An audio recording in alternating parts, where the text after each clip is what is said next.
Ahí está. Hola, Jaime. Estamos con Jaime Baza. Bueno, primera vez que hago esta entrevista con video, así que vamos a ver cómo resulta. Jaime Baza, doctor en Derecho, profesor titular de Derecho Constitucional de la Universidad de Valparaíso, director del Centro de Estudios Interdisciplinarios en Teoría Social y Subjetividad. Título grande. Bienvenido, Jaime. Gracias por aceptar la entrevista. Hola Felipe, ¿qué tal? No, gracias a ti, por favor, por la posibilidad de conversar también sobre el proceso constituyente y todo lo que está pasando en el país. Así que nada, gracias por la invitación. Y una pregunta, primera pregunta como de ambiente. Acabas de confirmar tu postulación como a la Convención Constitucional eh, por un cupo de convergencia social. Eh, que- ¿Cómo tomaste la decisión? ¿Qué significa esto? Sí, pues efectivamente se venía discutiendo hace rato. Hace rato que sonaba mi nombre, ¿verdad? Como posible candidato a la convención. Eh, y yo la verdad que no había querido decir nada antes del plebiscito, un poco para respetar los tiempos eh, electorales, ¿verdad? Concentrar la energía, ¿verdad? En ganar el plebiscito el 25 de octubre. Pero después del plebiscito me parecía que tampoco correspondía como apresurarse, ¿verdad? A autoproclamarse como candidato a la convención, porque eh, de alguna manera los tiempos políticos cambiaron, ¿verdad? Eh, el nuevo ciclo político yo creo que no se caracteriza o lo que se está construyendo no se caracteriza por una política que se hace desde las cúpulas hacia las bases, desde los rostros hacia el pueblo, sino que más bien al revés. Entonces, desde el plebiscito en adelante, empecé a conversar, ¿verdad?, con distintos actores sociales y territoriales acá en el distrito de Valparaíso, eh, un poco para tantear, para ver si habían deseos de representación propiamente tal o no. Y con el tiempo fue un poco consolidándose esa idea. Yo estuve poco más de un mes recorriendo distintas organizaciones, distintas conversaciones, hasta que finalmente se dio, ¿cierto? Se confirmó esa posibilidad. Y nada, esta semana salió una carta de apoyo a la candidatura, eh, firmada inicialmente por más de 200 personas y organizaciones de acá de la región, pero a la que después durante el día se sumaron 2.000 personas más. Eh, Así que bueno, efectivamente, eso por un lado, porque respalda o confirma el respaldo ciudadano, ¿verdad?, de la ciudadanía. Pero también estábamos desde la Comunidad por la Dignidad empujando a los partidos políticos y presionando para que se dieran sus cupos, ¿verdad? Para que pudiera haber Ujú. efectivamente independientes en la Convención Constitucional. Y para que ese esfuerzo tenga sentido, no basta con que los partidos políticos cedan los cupos. Una vez que estos cupos son abiertos, los independientes los tienen que tomar. Entonces, acepté efectivamente después de varias conversaciones eh, con el Frente Amplio, con Convergencia Social, el cupo que se abrió ahí para independientes, manteniendo ciertamente la independencia de un sujeto que no es militante y que lleva, no sé, un año o por ahí trabajando con los territorios en todo este proceso constituyente. Oye, y otra pregunta de ambiente, porque después quiero que profundicemos sobre el proceso constitucional, obviamente. Eh, bueno, primero, el Centro de Estudios Interdisciplinarios en Teoría Social y Subjetividad, ¿qué significa? ¿Qué es eso? ¿A qué se dedica en la práctica para entenderlo? ¿En qué sentido? Porque, ¿cuáles son los temas que abarca, qué trabajos hace? El convencional. No, el Centro de Estudios Interdisciplinarios Ah, el en centro de social. estudio. No, mira, es una agrupación de investigadores, un centro que tenemos en la Universidad de Valparaíso, eh, que está reflexionando, diría yo, principalmente en torno a, la- a las, a las formas a partir de las cuales se construye la subjetividad en el contexto neoliberal actual. Eh, por eso se llama de teoría social y subjetividad, ¿cierto? Porque entendemos desde el centro que eh, hay hay ciertos modos de subjetivación que son muy característicos de esta particular forma de organización del capitalismo que se llama neoliberalismo, eh, que es la que permite entender por qué la subjetividad individual, la subjetividad social también es como es. Eh, entonces tenemos una suerte de perspectiva ontológica del presente, donde tratamos de comprender y entender cómo los distintos procesos sociales afectan, ¿verdad?, en esta construcción de subjetividad, y cómo el sujeto se inserta en una determinada estructura de relaciones de poder y cómo opera desde ahí, ¿verdad? Y es un espacio de trabajo bien Mm. interesante porque habemos un par de abogados solamente, por suerte no hay más, ¿verdad? Pero habemos un par de abogados, pero hay, no sé, filósofos, cientistas sociales, qué sé yo, historiadores, es bien interesante el Mm. equipo. Súper interesante. Y te lo preguntaba porque hay dos noticias que me llamaron la atención preparando la conversación contigo. Una de Codelco accede ilegalmente a fichas médicas para despedir trabajadores, el titular de una querella que está haciendo el sindicato, una demanda, no sé el nombre exacto y me disculparás. Y Carabineros despide a funcionaria civil.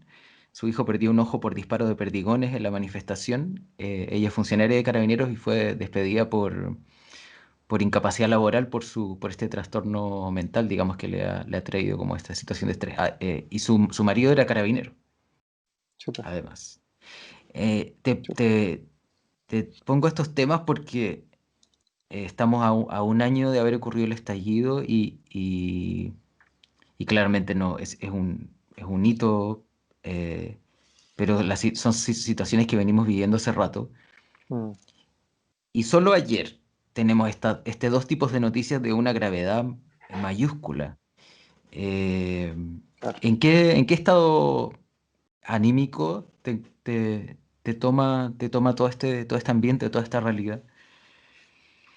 Eh, Mira, yo creo que hay un montón de sensaciones y de ánimos distintos, porque por un lado hay mucha esperanza en que tengamos la capacidad y la posibilidad de construir un país distinto, un país mejor, o de empezar a construirlo más bien, ¿cierto? No lo vamos a hacer en un par de años. Eh, y eso, claro, motiva a muchas personas a participar, ¿verdad? A involucrarse con lo que está ocurriendo. Yo mismo decido ser candidato a la Convención Constitucional, entre otras razones por ese sentido de responsabilidad, ¿verdad?, frente a lo que está ocurriendo en el país. Pero al mismo tiempo hay una, hay un una cierta indignación, ¿verdad?, una cierta desesperanza eh, en contra de ciertas formas de violencia estructural que siguen ahí, ¿verdad? Ujú. Que vienen de la dictadura, algunas de ellas vienen de antes, eh, pero que en estos 30 años no hemos logrado superar. Entonces, claro, el hecho, por ejemplo, de que, como tú decías, yo no tenía noticias sobre eso, porque Codelco, por ejemplo, está accediendo a fichas médicas para despedir trabajadores, es una forma de gobernar a la población a través del miedo, ¿verdad? Y esa es una forma de configuración de la subjetividad que ha tenido una centralidad bastante particular y bastante importante a lo largo del estallido social. Eh, y se vincula directamente con lo que pasa con esta funcionaria civil de Carabineros. Eh, la forma en la que la represión se ha centrado en los cuerpos de los manifestantes, ¿verdad?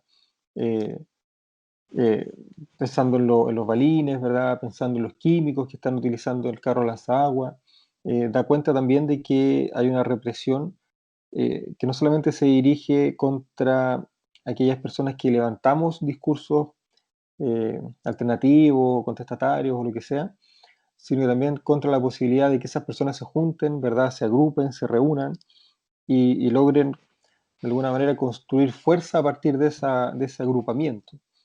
Eh, y eso también construye subjetividad. Y lamentablemente a pesar de que llevamos un año de revuelta, estas dimensiones en particular no han cambiado nada, ¿verdad? Siguen exactamente igual. Lo que sí ha cambiado, creo yo, es esa sensación de que estamos avanzando, poco y lento, pero estamos avanzando. O sea, tuvimos plebiscito un año después de la revuelta, eso es bien insólito, pero al menos vamos avanzando, ¿verdad? Yo creo que por ahí al menos podríamos compensar estas sensaciones como de dolor y de malestar que nos genera el escenario en el que estamos. Y leí por ahí un tuit a propósito de traer la conversación social, que decía una persona X, decía que el estallido social se había acabado. Em, ¿Y cuál es tu postura respecto por ejemplo, una afirmación como esa y en relación como cuál es la responsabilidad de las personas en avanzar en ese proceso o en lo que se inició hace un año? Yo no estoy seguro que el estallido se haya acabado. Eh, no sé, por ejemplo, yo he participado, o sea, durante el estallido, durante la parte presencial, ¿verdad? Entre octubre y marzo, yo participé en muchísimos conversatorios, asambleas y cabildos. Y desde marzo, abril en adelante, con la pandemia, esa actividad se intensificó. Entonces, claro, hay una dimensión de la revuelta que, que se ha debilitado como consecuencia de la pandemia, que es el hecho básicamente de la ocupación del espacio público para levantar discursos alternativos, pero por otro lado, eh, hay una cierta eh, conciencia respecto del contexto político que estamos viviendo, que yo creo que ha hecho que esa movilización se mantenga, pero claro, a través de formas distintas. Eh, desde abril a la fecha, eh, la discusión constitucional se lleva arriba, ¿verdad? Han empezado a salir propuestas desde distintos territorios, y eso me parece que es una forma de revuelta también. Lo que pasa es que, claro, cambiaron las formas como consecuencia de la pandemia. Y también hay que reconocer que el gobierno ha utilizado el estado de excepción también como una forma de control del orden público, como una forma de control social. Pero ese anhelo de cambios sociales yo creo que sigue vigente, ¿ya? Como parte central de la revuelta. Y respecto de las personas, tú has participado en muchísimas asambleas. ¿Cómo has notado que ha cambiado las perspectivas, las motivaciones de las personas en los distintos procesos que se han dado? A mí lo que me ha llamado harto la atención, para bien, es que al principio, pensamos en noviembre, diciembre del año pasado, eh, la gente tenía muchas ganas de saber, ¿verdad? Eh, ¿Qué es una constitución? ¿Qué es una asamblea constituyente? Tenía muchas ganas de saber. Pero durante el transcurso del año 2020, eh, de alguna manera esto se fue como complejizando, complementando, no en todos los espacios exactamente igual. Bueno, siempre esto es progresivo y siempre va de a poco, pero se fue complementando con eh, mucha gente que participaba de estos espacios, de esta asamblea, que ya sabía, ¿verdad? Entonces ya no estaba con la idea como de informarse, sino que con la idea de dialogar, de criticar, de revisar. eh, y eso fue, creo yo, ha sido bien bonito porque muestra que hay una suerte de compromiso por parte de la ciudadanía que, que va como de alguna manera mejorando, ¿verdad? Va como desarrollándose, por así decirlo, en el tiempo, que empieza muy tibiamente con algo que desconoce y respecto a lo cual se quiere interiorizar, y empieza progresivamente a moverse hacia un estadio donde ya sabemos de lo que estamos hablando, no nos gusta, o nos gusta un poco más, un poco menos, eh, y ya no solamente queremos formarnos una opinión al respecto, sino que ahora tenemos una opinión, ¿verdad? Y queremos respuestas, ¿verdad? Ya no queremos solamente información, queremos respuestas. Y ese ha sido un tránsito, creo yo, bien, bien bonito a lo largo de este año.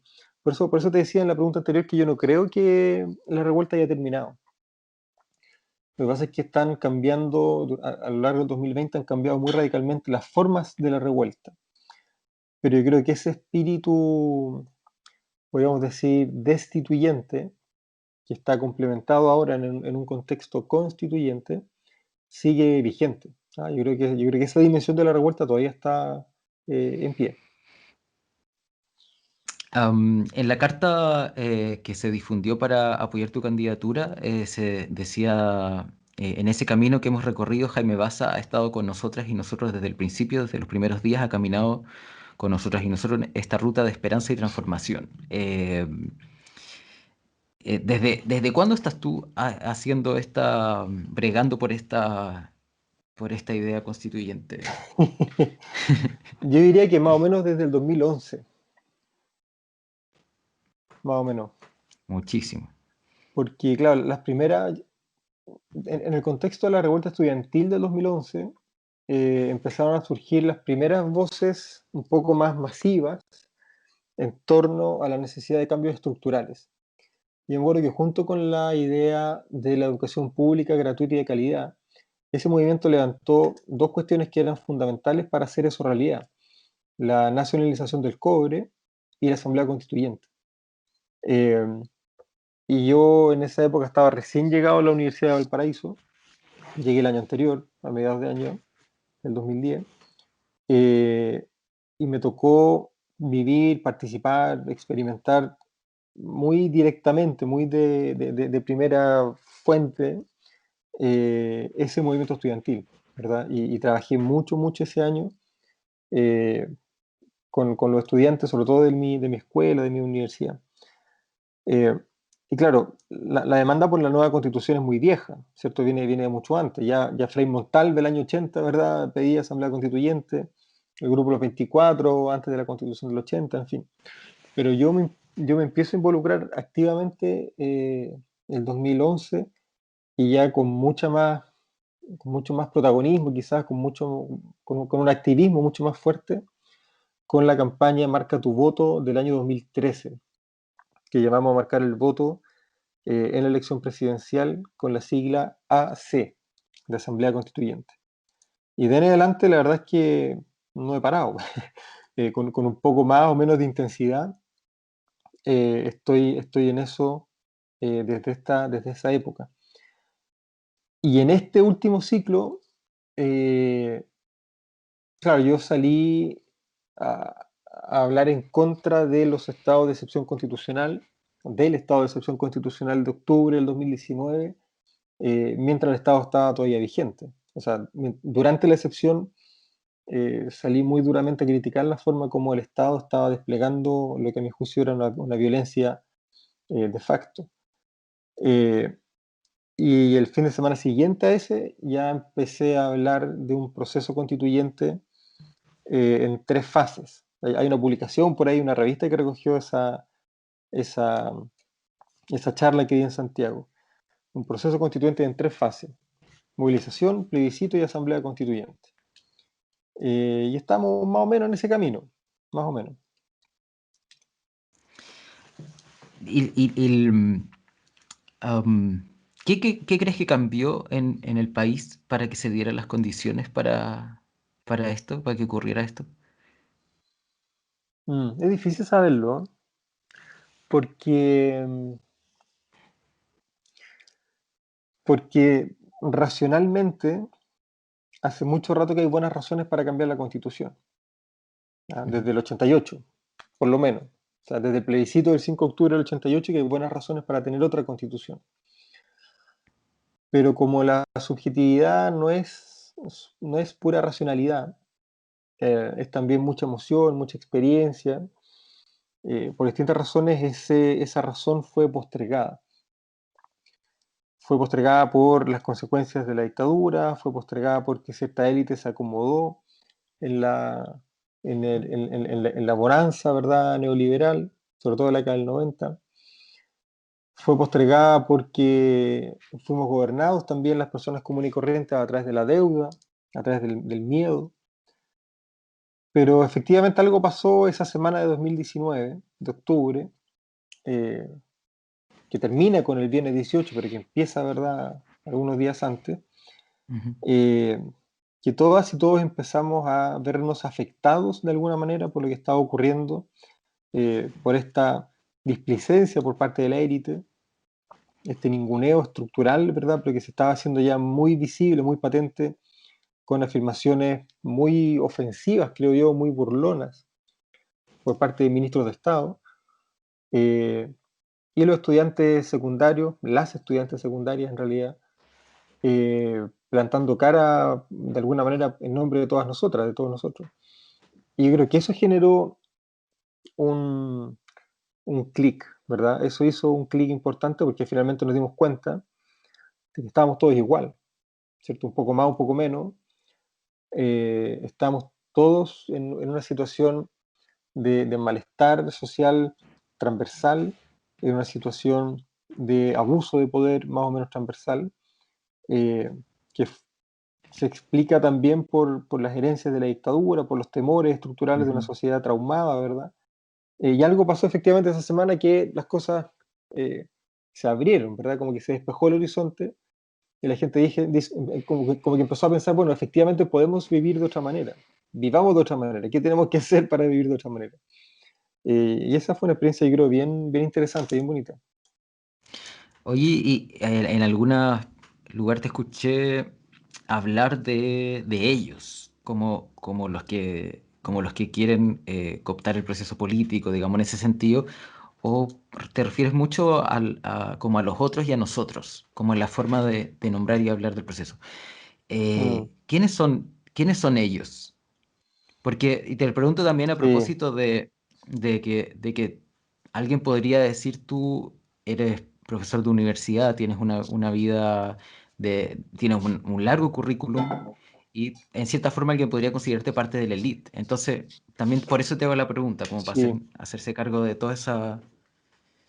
sí, es una buena pregunta, porque claro, en algún sentido, en algún sentido, yo pertenezco a cierta élite, ¿verdad? A cierta élite intelectual probablemente, bueno, porque ya el porcentaje de académicos que tienen doctorado es relativamente menor, o sea, es bastante menor en realidad. Ujú. Eh, pero yo sigo siendo, o sea, detrás de mí solo está mi trabajo, ¿cachai? Detrás mío no Mm. hay fortunas familiares, eh, detrás mío no hay familias, ¿verdad?, con largas tradiciones eh, económicas o de, qué sé yo, de explotación minera o de terratenientes de la zona central. Yo soy un trabajador, ¿cachai? Soy un trabajador bien calificado y además bien remunerado, pero, pero soy un trabajador, vivo de mi trabajo. Eh, si yo quedo cesante, no tengo nada, ¿cachai? Pierdo todo lo que tengo. Eh, y esa condición, yo creo que es la que nos permite, ¿verdad?, a muchas personas reconocernos como parte de un mismo nosotros, ¿cachai? Eh, de personas que tenemos trabajo, de que vivimos de nuestro trabajo, que no estamos en la sociedad utilizando espacios de poder de manera opresiva, ¿cachai? Como sí lo hace la élite económica y la élite política. Eh, y, también, y también teniendo presente un poco eh, qué es lo que uno hace con el capital que tiene, ¿cachai? ¿Cómo se moviliza ese capital? Porque efectivamente la élite académica es una especie de élite. Hay un capital cultural ahí importante que se ha concentrado en ciertos sectores sociales, entre otras razones como consecuencia de la normalización de los modos de acumulación capitalista en el país. Pero habiendo un capital ahí, yo creo que una pregunta interesante también es cómo se moviliza ese capital. ¿Cachai? Eh, Básicamente, ¿en favor de quién se moviliza un capital como ese? Y desde la revuelta, bueno, antes también, pero específicamente desde la revuelta, yo he puesto ese capital eh, a disposición de los sectores que se están levantando, como uno más. Eh, bueno, no sé si decirlo exactamente de esta manera, pero bueno, y mientras había gente plantando cara a la represión en la calle, yo estaba plantando cara a la represión en el Senado, ¿verdad? Diciendo que estas cosas no podían pasar, que esto era inconstitucional. Entonces yo creo que son formas de articulación política complementarias que, que permiten efectivamente construir discursos transversales, ¿verdad? Compartidos. Eh, Ahora, claro, ¿quiénes son ellos? ¿Quiénes son ellos? Es una pregunta compleja porque son ambas categorías, el ellos y el nosotros, son categorías que están siempre en construcción y que tienen fronteras no solamente móviles, sino que además muy porosas. Entonces cuesta tener claridad respecto de quién estamos hablando cuando hablamos de ellos o cuando hablamos de nosotros. Para mí hay un primer criterio importante, a propósito de lo que decíamos recién, entre las personas que viven de su trabajo y las personas que viven de su capital, ¿verdad? De su capital económico. Yo creo que ahí hay una primera gran distinción. O sea, yo creo que no es irrelevante en un país como este eh, ser parte de una de las familias que gana 1.000 millones de pesos mensuales o ser parte de las familias que viven de su trabajo. Yo creo que esa es una distinción importante. Eh, Porque eso permite entender, por ejemplo, varios fenómenos que se dan de manera transversal en distintos espacios sociales. Por ejemplo, las cúpulas de los partidos políticos, las tres comunas, las siete familias que son dueñas del mar, no sé, pues, los Pereyoma que son dueños del agua acá en la región de Valparaíso. eh, y es de alguna manera el mismo fenómeno, ¿cierto? Hay una suerte de línea transversal que va configurando un ellos y un nosotros, eh, que yo creo que se entiende principalmente desde la acumulación del poder, ¿verdad? Desde la acumulación de capital. Eh, por eso ese ellos tiene tantas manifestaciones tan parecidas, ¿verdad? Los dueños del agua, los dueños del mar, las tres comunas, los dueños de los partidos políticos. Pero yo no sé, yo creo que por ahí iría la respuesta. Mira, ayer o día es viernes, ¿verdad? Sí, ayer Sí. estábamos conversando en un curso del Magíster en Filosofía precisamente sobre esto, ¿verdad? ¿Qué significa soberanía? ¿Qué significa pueblo? ¿Quién es pueblo? Y si es que cualquiera puede ser pueblo. Eh, y bueno, como buena clase de filosofía, la verdad es que planteamos más preguntas que respuestas, pero, pero creo que es un tema súper súper apasionante, muy interesante, muy importante además discutir un momento como este, y que efectivamente se enlaza, ¿verdad?, con la propia condición de trabajador privilegiado que tengo yo en un contexto social como el actual. Y a propósito también de estas definiciones de pueblo y que tienen bastante de ideológico también desde el punto de vista político, en qué lugar político te ubicas o qué juicio tienes respecto de esto? A propósito de, por ejemplo, tú ahora vas en el cupo de Convergencia Social del Frente Amplio, donde ayer Sí, acabamos de ver dos diputados que salen por diferencias de, de la conducción del partido, que claramente tiene que ver con posiciones en el espectro, digamos. sí. ¿Dónde estás tú y para dónde crees que va la realidad?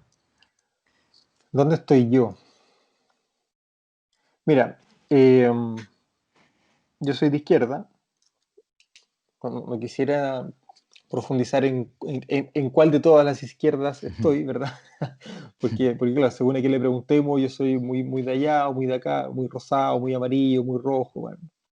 Pero yo me entiendo como una persona de izquierda eh, que, que de alguna manera mira el presente, un presente que está en crisis, desde la necesidad de encontrar una salida a este modelo neoliberal.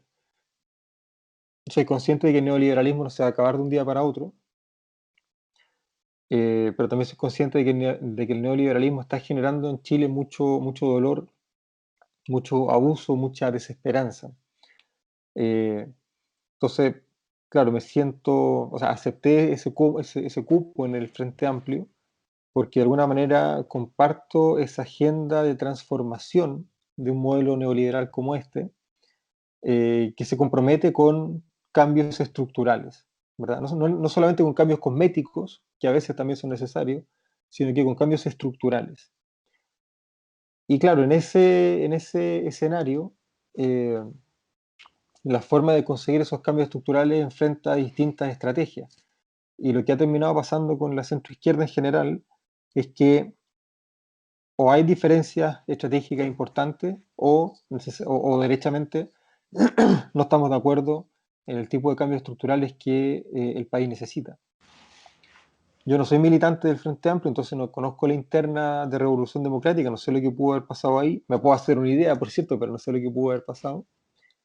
Eh, pero sí entiendo que es un desafío permanente para todas las fuerzas transformadoras hacer el esfuerzo por encontrar esa agenda compartida, ¿verdad? Eh, la ciudadanía está esperando que podamos, de alguna manera, repensar el país desde lo común, desde aquello que tenemos efectivamente en común y no desde aquello que nos diferencia. Y yo creo que parte importante de la clase política, la vieja y la nueva, lamentablemente, muchas veces se define a sí misma a partir de lo que nos diferencia. Y eso hace muy difícil avanzar en una agenda transformadora. Pero insisto, no conozco la interna de los partidos del Ujú. Frente Amplio, así que no podría eh, opinar mucho más allá de esta disquisición teórica. Sí. Pero en términos de los como de los partidos políticos y de esta diferencia que se hace hoy día entre los independientes y los militantes, eh, también y en virtud de todo lo que has escuchado a las personas hablando en los encuentros, eh, por dónde crees que va la mano como de la transformación y el encuentro, digamos, político de Mm, la sociedad? ¿verdad? Pues esa era la segunda parte de la pregunta. Eh, eh, mira, yo tengo la impresión de que hay dos o tres elementos que debieran ayudarnos a pensar o que podrían permitirnos pensar una forma de organización política y social distinta. Eh, Primero, hay una cierta centralidad histórica que ha estado un poco postergada en los últimos siglos, pero que ha estado siempre presente. Hay una cierta centralidad de los bienes comunes, eh, de aquellos bienes que los pueblos, la sociedad, las personas compartimos, que no son solamente bienes materiales, ¿verdad? Son también cuestiones inmateriales, también son cuestiones de cooperación. Y esos bienes comunes eh, se encuentran fuera del binomio dicotómico que la clase política instala permanentemente entre Estado y mercado. La clase política, principalmente la más conservadora, cree que la izquierda viene a defender el estatismo del siglo XX. Eh, y sin prejuicio de que hay cierta izquierda que efectivamente busca aquello, yo creo que ahí no hay futuro. Yo creo que ahí más bien hay pasado, ¿verdad? Hay más o menos posibilidades de cometer los mismos errores del pasado. Puede que lo hagamos mejor o peor. Pero yo creo que si uno piensa en el futuro, efectivamente, si nos hacemos cargo de los últimos 500 años de construcción del capitalismo, 450, por ahí, y nos hacemos cargo de lo que ha sido sobre todo el siglo XIX, de surgimiento de las clases proletarias, y el siglo XX, ¿verdad?, de la respuesta estatista a ese surgimiento social, yo creo que lo que viene debiera de alguna manera tomarse de ahí y dar un paso hacia adelante.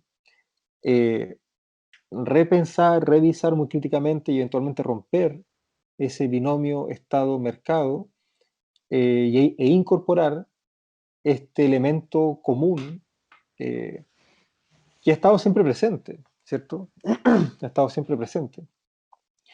Y yo creo que hay buenas razones para pensar que algo así sea posible, eh, si vemos las formas de acción política que tomó la revuelta desde el 2019 en adelante, ¿cierto? Mucho encuentro en la calle, eh, muchas formas de cooperación y de generosidad entre las personas que se encontraban levantando una voz común, levantando una voz pública. Me acuerdo, sobre todo los primeros meses, diciembre, enero, de chicos y chicas repartiendo agua gratuitamente, repartiéndose comida, organizándose en la fiesta de fin de año.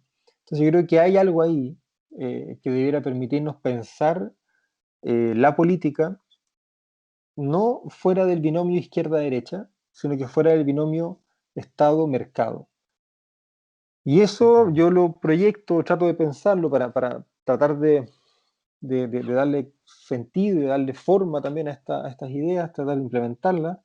Yo pienso también en las formas en las que las comunidades se organizan en torno a la protección de sus propios derechos fundamentales.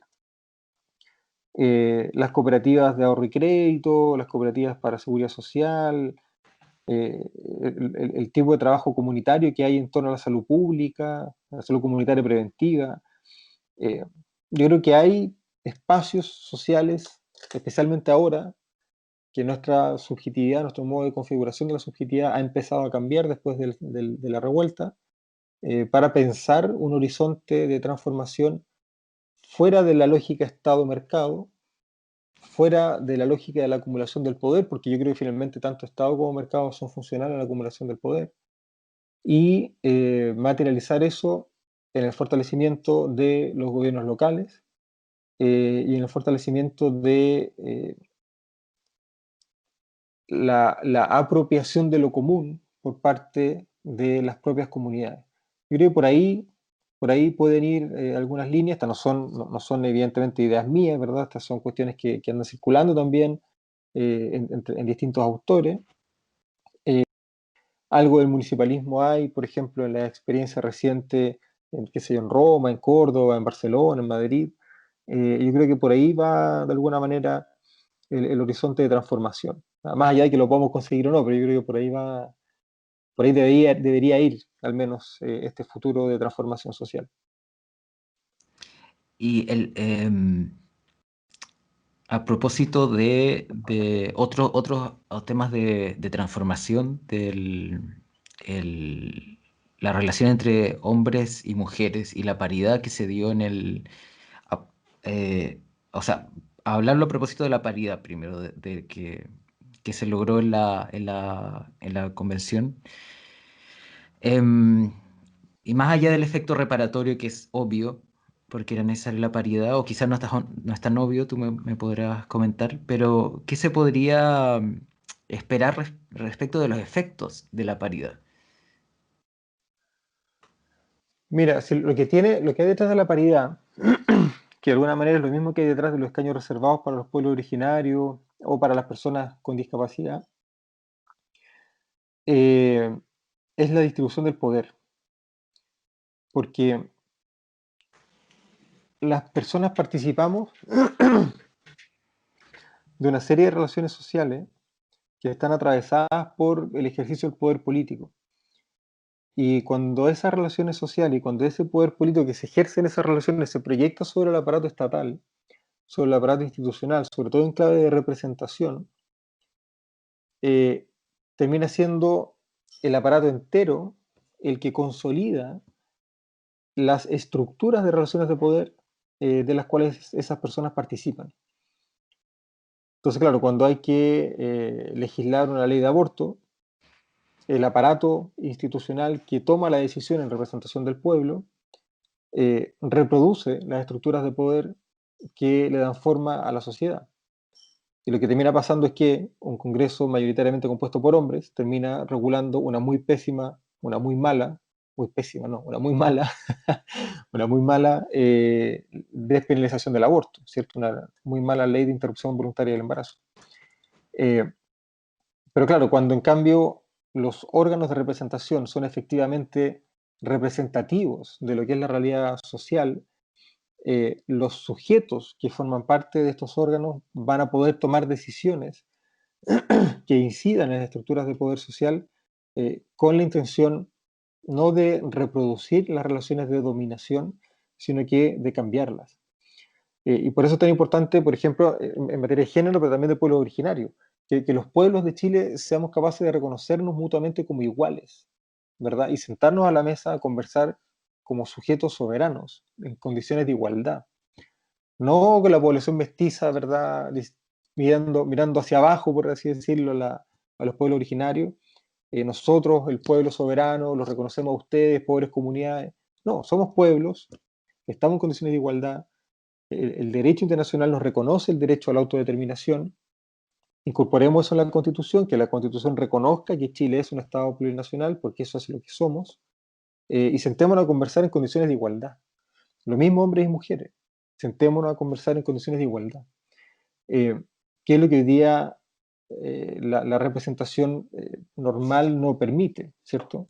Porque al no haber mecanismos que corrijan esas estructuras de dominación en las cuales se configuran las relaciones sociales en clave de género, esas relaciones van a seguir reproduciéndose en el espacio institucional.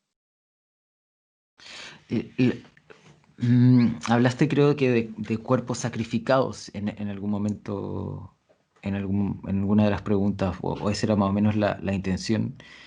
Eh, la, ¿hay alguna forma de esperar que realmente el trabajo que se haga, que se está haciendo política y socialmente pueda contener esa permanente sacrificio de los cuerpos en Chile?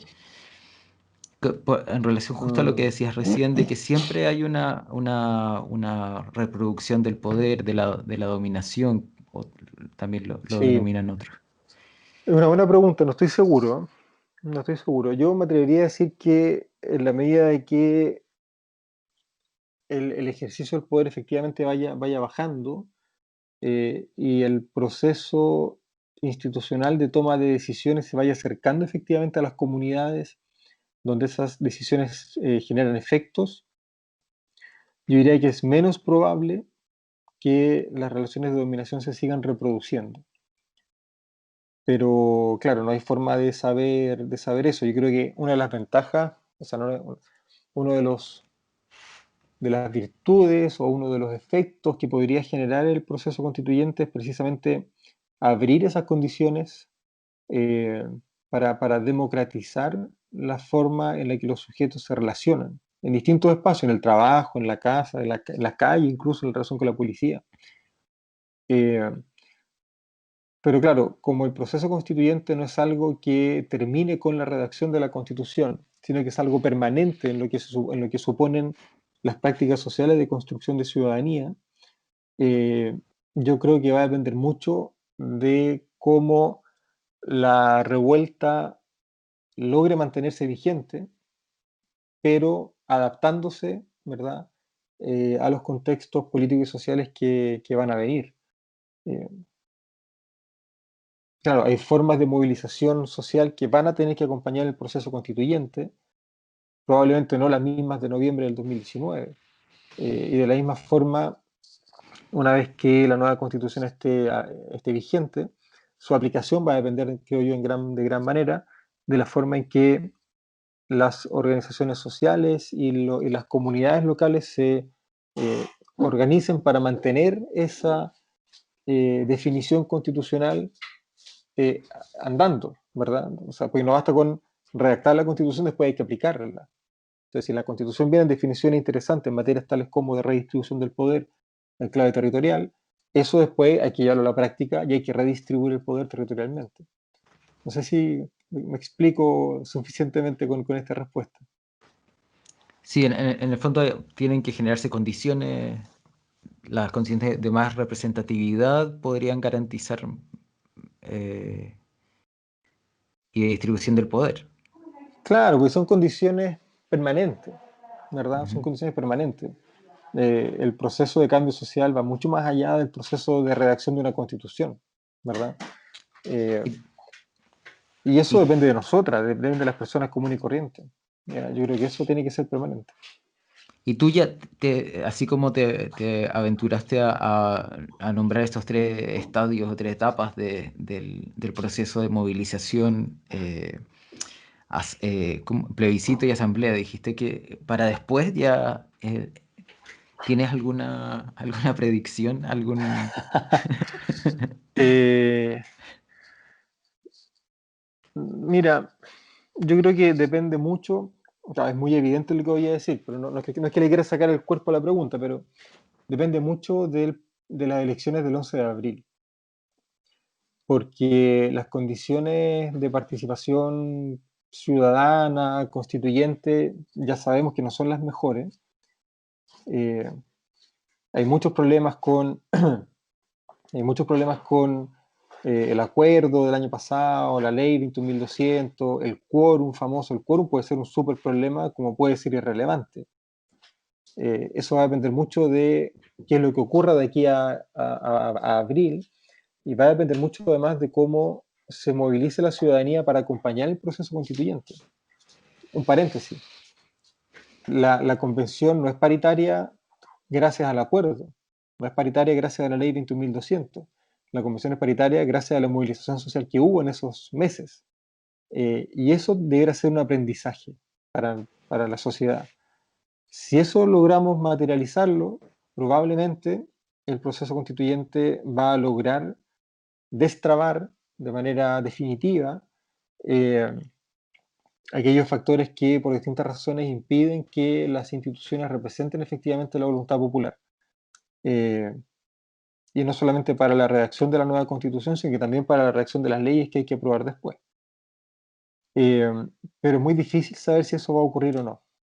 Entre otras cosas porque las fuerzas transformadoras, como les gusta llamarse, yo no sé si son mayoritarias en la sociedad. No lo sé. Y aún no sé, honesto, no lo sé. Tiendo a creer que sí, ¿no?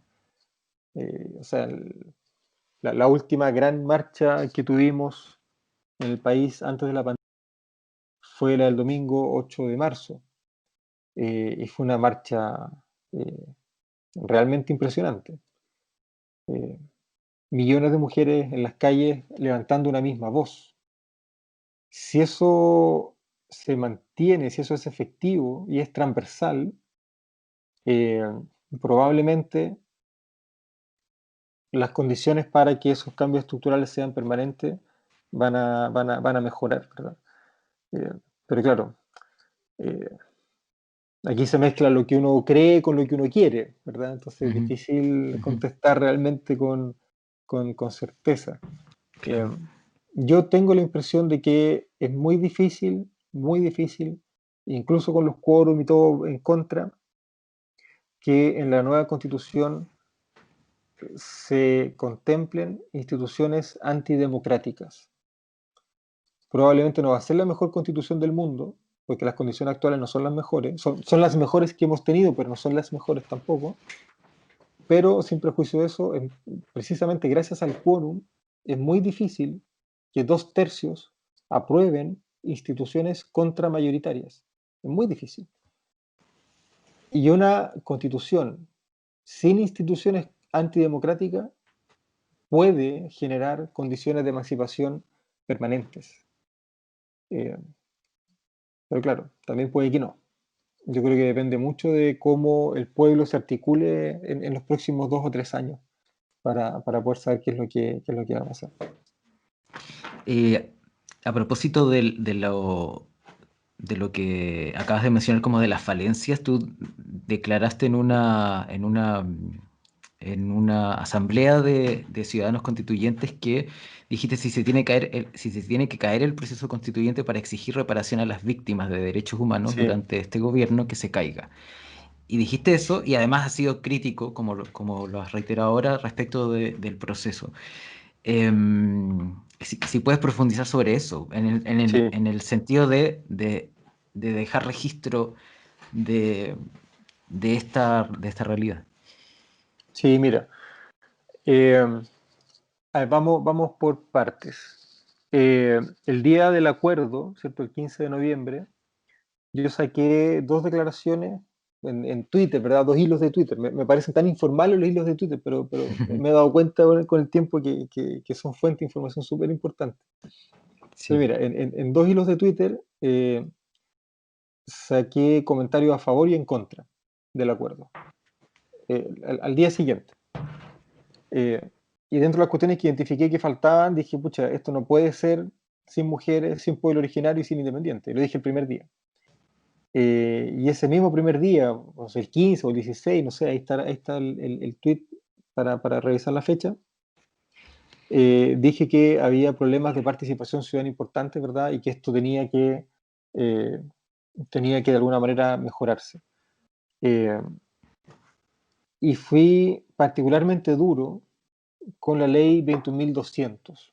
Yo creo que la ley es mucho peor que el acuerdo, a pesar de que en su conjunto hoy día estamos más allá de las fronteras que esa ley y que ese acuerdo establecieron. Pero sin perjuicio de todo eso, yo, a lo mejor por mi condición de académico, prefiero moverme más en las zonas grises, en los matices, que en los blancos y negros.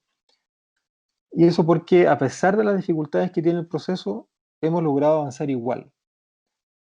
Y constatar que hemos logrado avanzar igual, de alguna manera demuestra que el poder constituido tiene límites frente al poder constituyente, y no al revés.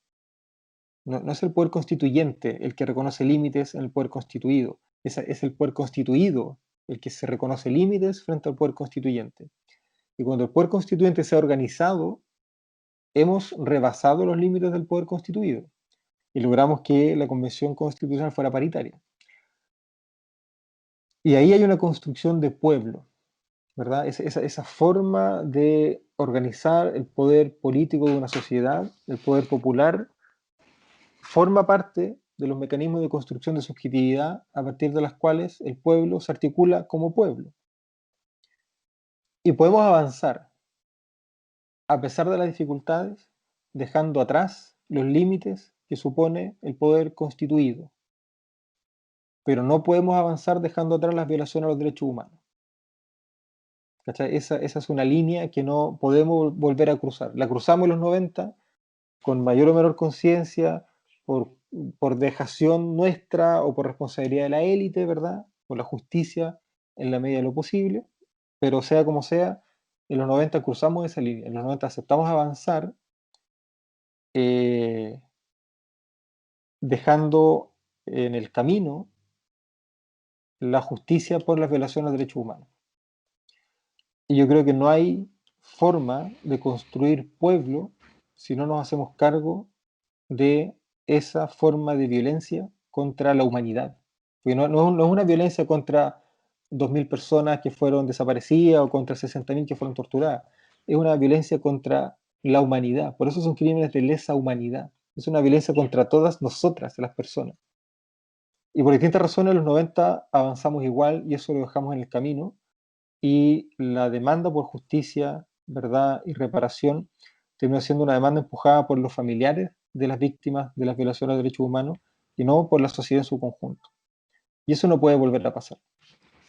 Eh, yo siempre he pensado, quizás por el sesgo profesional de profesor de Derecho Constitucional, que la Constitución es muy importante y que el momento constituyente es probablemente lo más importante. Pero no hay nada más importante que los derechos humanos. Y en su momento, cuando dije eso, si no me equivoco, estaba muy fuerte la presión contra Chadwick y contra Blumel. Estaba muy fuerte. Eh, y estaba amenazante, ¿cierto?, por parte del gobierno, la posibilidad de, como lo ha hecho la derecha latinoamericana muchas veces, patear el tablero cuando no le gusta cómo están las fichas y tirar por el water el proceso constituyente. Entonces como que nos estaban medio presionando o sea, un poco para volver a la lógica del 90, ¿verdad? Onda, si quieren avanzar en esto, dejemos esto atrás. Y ahí yo dije, y la verdad que no sé cuánto impacto habrá tenido, ahí yo dije, mira, si se tiene que caer el proceso constituyente, se cae. Pero no podemos volver a permitir que el pueblo se construya como tal eh, a espaldas de las violaciones de los derechos humanos. Eso no puede volver a pasar. Y lo sigo sosteniendo hoy día. O sea, si Si a pesar del plebiscito, a pesar de todo lo que hemos avanzado, en algún momento se pone sobre la mesa la transacción entre el proceso constituyente y la justicia y reparación por las violaciones de derechos humanos, que se caiga el proceso constituyente. Ya veremos después cómo nos las arreglamos. Pero como pueblo, como sociedad, desde nuestra igual condición, desde el hecho de compartir la humanidad, no podemos volver a permitir que los crímenes contra esa humanidad vuelvan a quedar en la impunidad.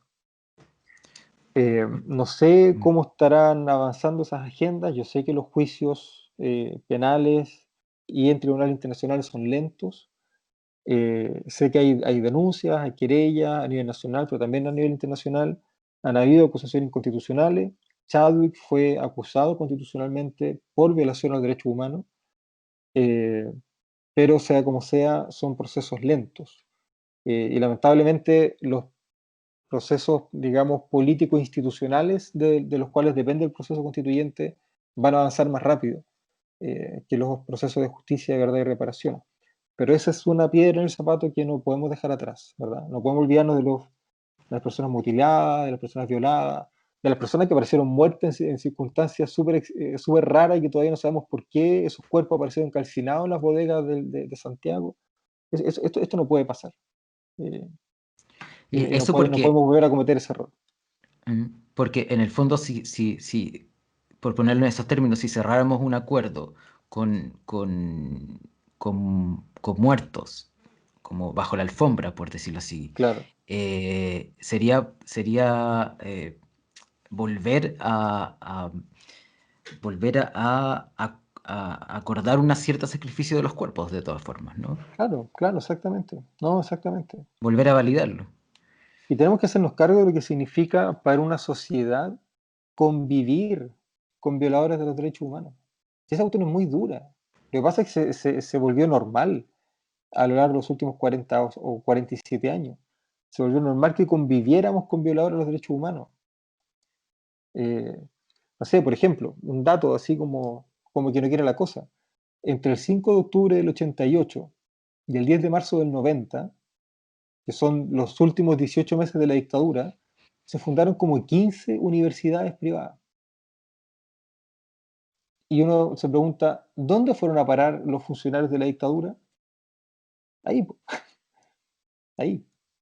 Y muchas de esas universidades, durante mucho tiempo, incluso quizás todavía, escondieron, entre comillas, escondieron, funcionarios de la dictadura bajo la chapa de la secretaria de no sé qué, el profesor de no sé cuánto, el auxiliar de no sé qué. Y nosotras como personas convivimos con esa gente, convivimos con violadores de los derechos humanos, convivimos con cómplices civiles de la dictadura. Eso no puede volver a pasar. Por eso genera por eso genera tanta indignación que Blumel se esté candidateando para la Convención Constitucional. Si eso es inaceptable. El ministro del Interior responsable de las mayores violaciones de los derechos humanos después de la dictadura. Quiere redactar la nueva constitución, pero ¿en qué mundo estamos? A propósito de esta, de la pregunta anterior a esta, me surge la duda de esta, de cuando hablamos de nosotros el pueblo, un poco el pueblo que es ahora y el pueblo futuro, por decirlo así, ¿se debe conformar otro nosotros? Y te pregunto como respecto del pueblo en relación Mm, también a otro tema súper actual, el populismo. claro, claro. Eh, hay un libro, pucha, no me acuerdo ahora de quién es la autora, es una académica, bueno, del hemisferio norte, que juega un poco con esto del populismo. Pues claro, una de las frases de los enunciados típicos de la democracia es nosotros el pueblo. Eh, y ella tiene un libro que se llama Yo el pueblo. ¿Ah? Entonces, claro, en inglés el juego de palabras es un poco más interesante porque por un lado es we the people y por otro lado es me the people, ¿cachai? Nosotros el Mm. pueblo, yo el pueblo. Y ahí yo creo que hay una diferencia, o sea, hay un clivaje ahí que yo creo que es súper importante, porque uno de las características tradicionales de lo que se ha venido a llamar populismo en el último tiempo, en los últimos años, dice relación con una forma de acción política que se construye en torno a un líder individual que se arroga la capacidad de representar y hablar en nombre del pueblo. Como lo hizo a lo mejor Arturo Alessandri en la década del 20, como lo hace a lo mejor Vladimir Putin, ¿verdad? Como lo han hecho algunos líderes eh, populistas latinoamericanos, ¿verdad? Eh, y eso en Chile no está hoy día, ¿verdad? Hoy día no hay nadie que diga, yo represento a esta revuelta, yo soy el pueblo. Nadie ha dicho eso a lo largo de todo el año. De hecho, más bien al contrario, una de las características que ha tenido la revuelta es que no tiene líderes, no tiene lideresas. Cuestión que al gobierno le complican demasiado porque no tiene con quién conversar.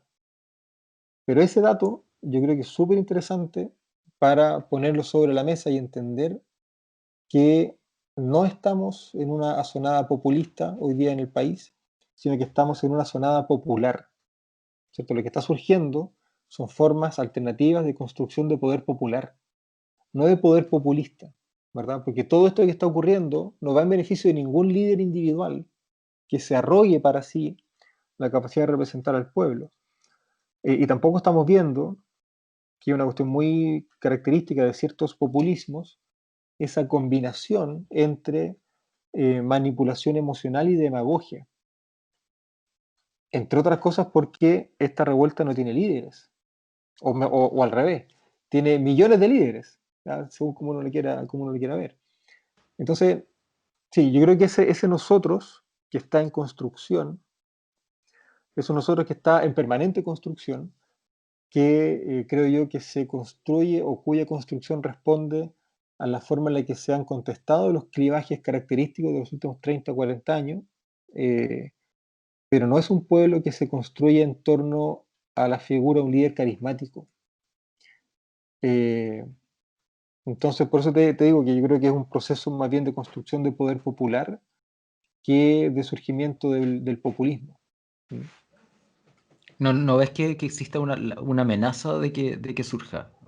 Estoy pensando en figuras como Pamela Giles, que está siendo criticada por su actuar también, Mm. o de Cast.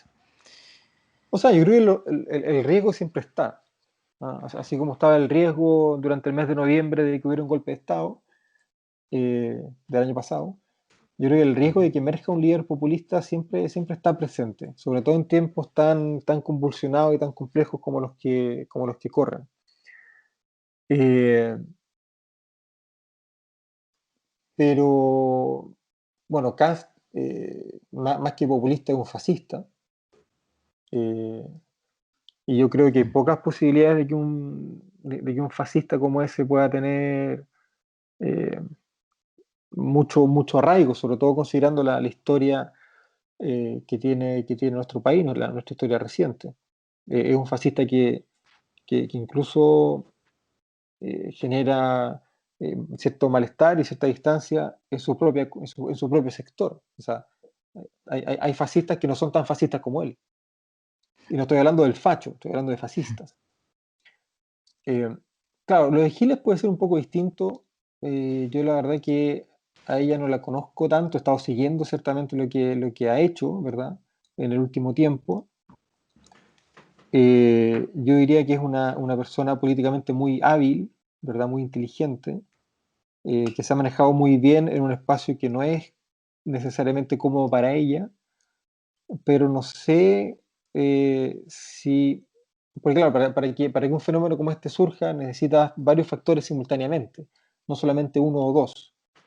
Puede que ella sea uno de esos factores, pero creo que igual faltan otros factores como para que eh, una cosa como este fenómeno populista surgiese. Ujú. No, claro, es un riesgo, hay que estar atento. Yo creo que no es un riesgo como cercano, entre comillas, pero sí hay que estar atento. Bien.